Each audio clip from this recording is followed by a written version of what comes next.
Have you ever heard something like this? You take everything too personally. I wish you didn't feel things so deeply. Why do you always make everything so complicated? And maybe, after hearing that over and over again, you started wondering if something was wrong with you because you weren't trying to be too much. You just wanted to love, you just wanted to feel, you just wanted to connect. But while an argument might seem like a simple disagreement to someone else, to you, it can feel like an emotional earthquake. While other people seem to move on quickly, you're still processing what happened days later. And then comes the painful question, why do I love in a way that so few people seem to understand? Well, maybe the answer isn't that you love the wrong way. Maybe you simply love differently. And in this video, that's exactly what we're going to talk about. Because emotional intensity isn't always immaturity. It's not always dependency, and it definitely doesn't mean you're broken. In fact, psychology and neuroscience have a lot to say about why some people experience love with a depth that can be both beautiful and incredibly difficult for others to understand. So if you've ever felt like your heart operates at a volume much louder than everyone else's, stay with me, because this video might help you understand yourself in a completely new way, and maybe, for the first time, stop fighting against the way you love. The big reframe. Not every brain processes emotions the same way there. It's something nobody really teaches us. Emotions aren't just feelings, they're biological processes. Your brain, your nervous system, your past experiences, your attachment patterns, all of these shape the way you love. Think about it like this. Some people have their emotional volume set at 30%. Others live at 90%. They're listening to the same song, but they're hearing it at completely different volumes. That's why a distant look, a dry text message, or a subtle change in tone that someone else barely notices can feel like an alarm inside an emotionally intense person. Not because they're dramatic, but because their emotional system processes more information and processes it more deeply. And here's something important. Feeling deeply is not the same as exaggerating. Feeling deeply simply means feeling deeply. Those are two very different things.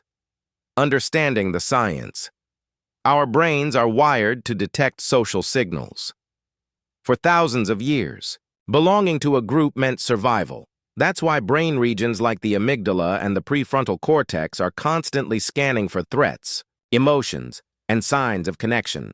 Some people naturally have higher emotional sensitivity, traits like high sensitivity, certain attachment styles, or even characteristics associated with ADHD, can make emotions feel much more intense. It's like having an antenna capable of picking up frequencies that other people don't even notice. The challenge is that the same sensitivity that allows someone to love deeply can also make emotional distance feel devastating, which is why emotionally intense people are often misunderstood. They're not trying to control. They're trying to feel safe. They're not looking for drama.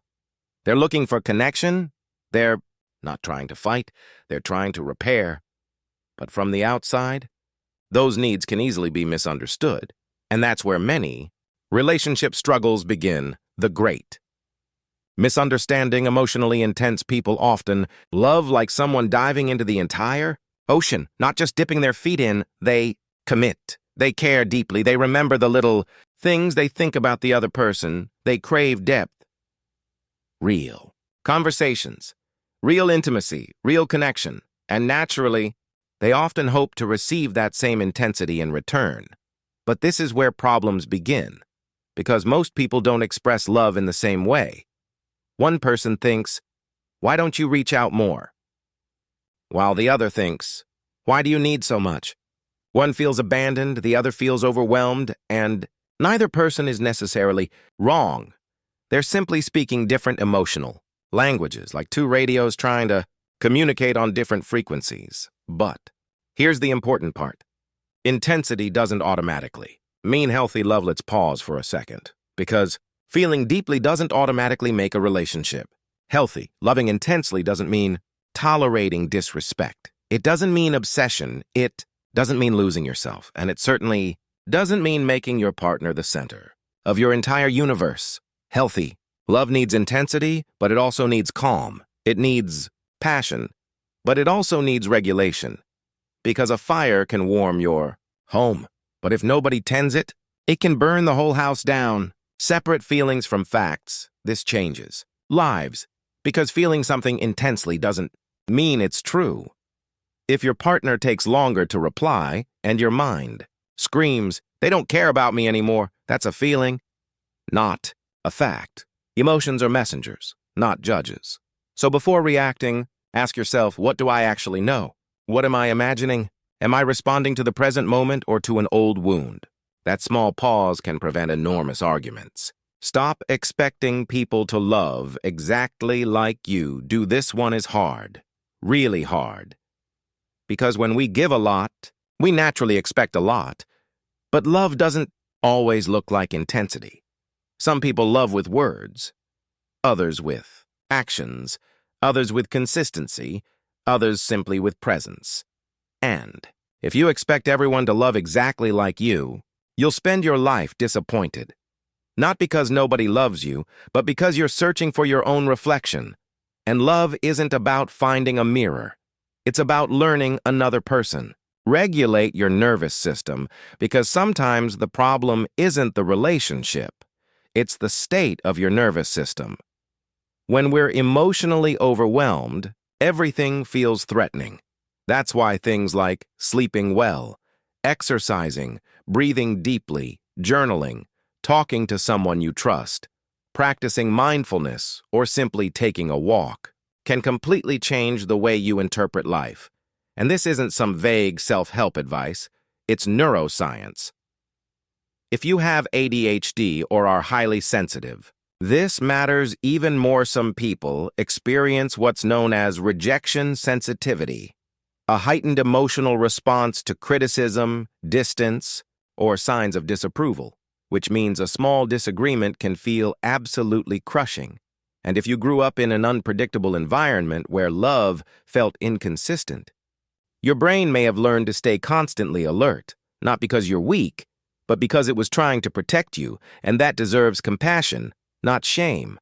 If this sounds familiar, working with a therapist can make an incredible difference, because you don't have to carry all of this alone. Something you need to hear. Maybe you've spent years believing you're too sensitive, too emotional, too intense, too complicated, but what if you were never too much? What if you've simply been surrounded by people who couldn't understand your depth? Because emotionally intense people possess something beautiful. They love sincerely. They notice details. They feel wonder. They connect deeply. They see beauty where others see routine. Yes, they suffer more sometimes, but they also feel more. And your goal isn't to become colder. It's not to numb yourself. It's not to shut down your heart. It's to learn how to carry your intensity without letting it consume you. That's the balance.